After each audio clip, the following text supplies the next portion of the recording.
So this session is all about this, how your decisions are right and is there any corrective action required. So stay tuned. Okay, let's get started. So here long-term AUM expansion and monthly momentum. So if you see here 2617 around 17.5 lakh crore was the AUM as a mutual fund industry, and now it is more than 80 crore. So you could see in 10 years the growth is 4.5 times industry-wide mutual fund growth. So this is one of the very good pointer that you can start thinking that yes, mutual fund is an option. Already there are like middle class and lower middle class people have started investing in a good amount of their saving. Coming to the monthly, as we know, like at the start of 2025, there were few incidences and market was not performing. Few investor took out the money, but after that, market has retained and investor also. You can see the pattern here, right? Thanks. Moving to next. This is also very good comparison. Like where are the most of the investors saving their money, right? Where are our neighbors and the people around are saving their money? So you could clearly see the most of the portion is equity. So equity is one of the asset class that people are still saving maximum money, and for hedging and other their emergency fund, debt is the next one.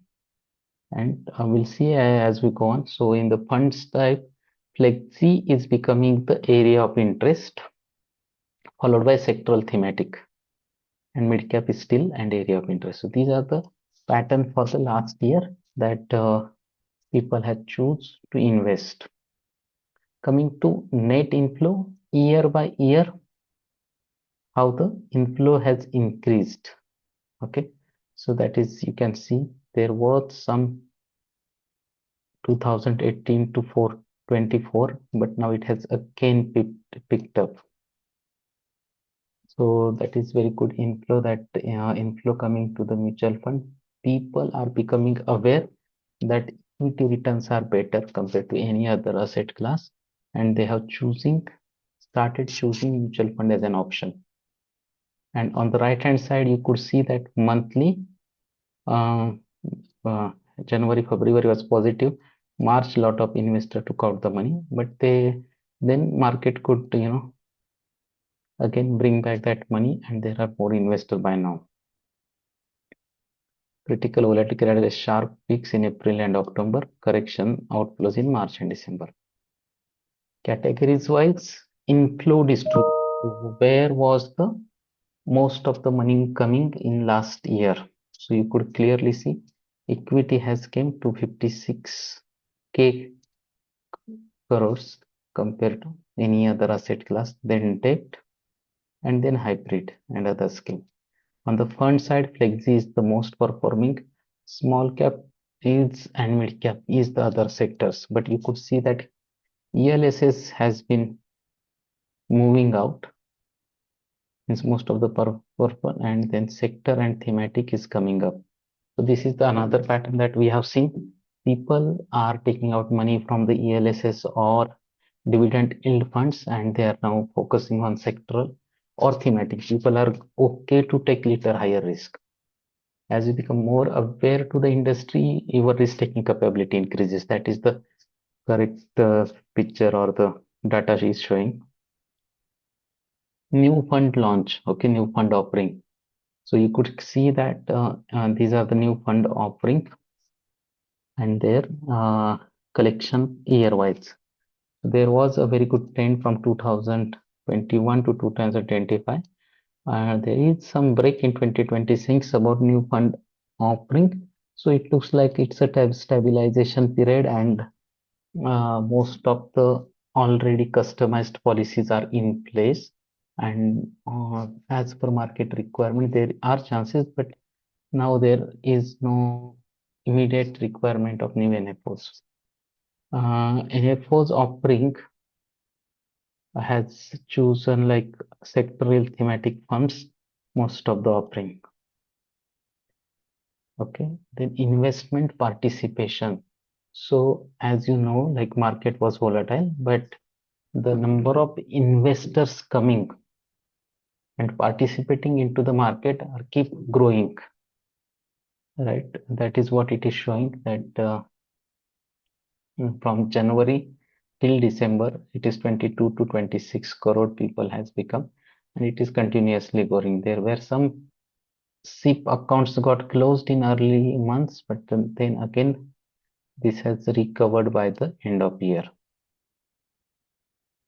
Moving to next, like this is also very good data. Why we need a guide? Why you need someone that will take you to your journey along with that person will be with you all through your financial journey.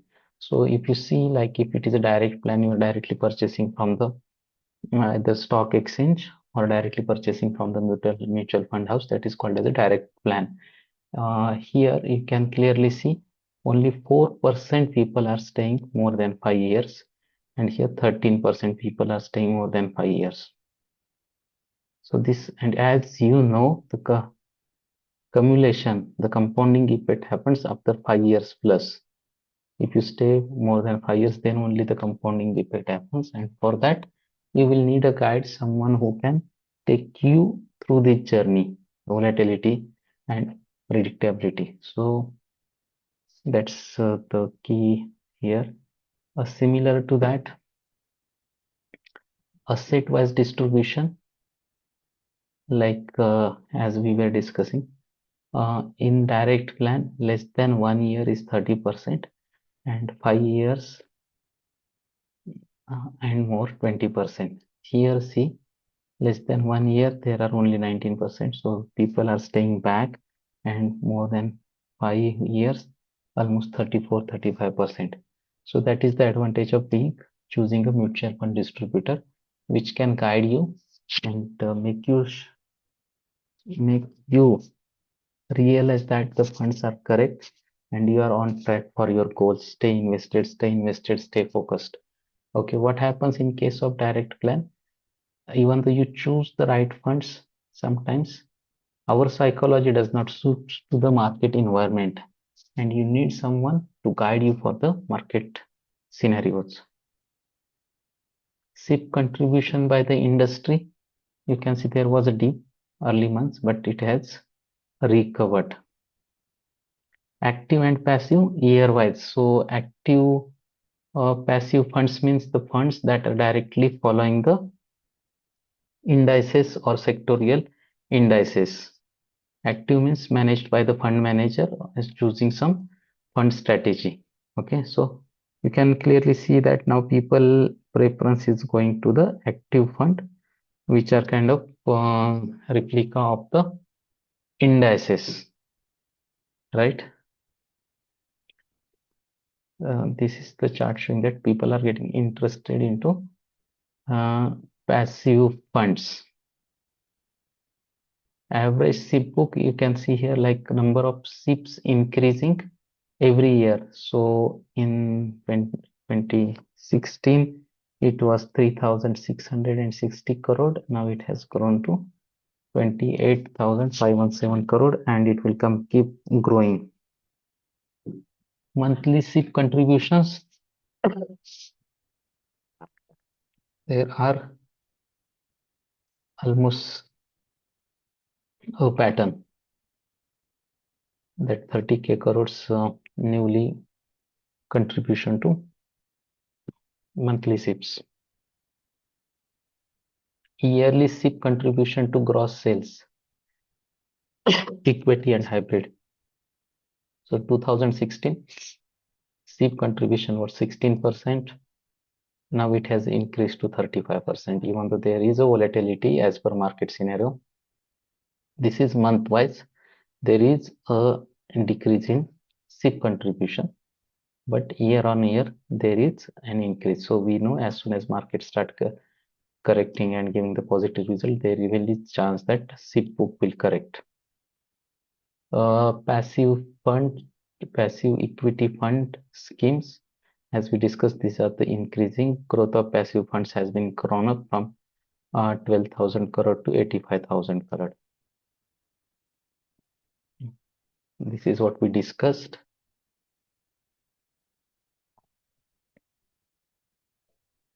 Smart beta scheme, high conviction emerging fund. So key takeaways, that is the important for today's topic. Takeaway: robust industry growth. So AUM quadrupled 4 times since 2017. The mutual fund industry investment has been grown more than 4 times. Passive share surged 18%, as we were discussed, like the funds associated to index fund or the thematic fund, there has been growing continuously. SIP remains the primary choice. SIPs provides a predictable revenue and the market stability. So that is the primary choice. A regular plan shows significantly higher retention than the direct. Having an investor, having a guide, having a friend, choose him to your journey has always better result compared to doing it direct one. There is continuous requirement of sectoral and thematic driving the current inflow. So that is what, like, people are becoming aware and they are ready to pick up the risk and getting their risk profile adjusted to their goals. So this is all for today. Thank you for watching. I hope I have given you a brief about the mutual fund industry. And if you have any question, just post me or message below. I am more than happy to answer your questions. Thank you.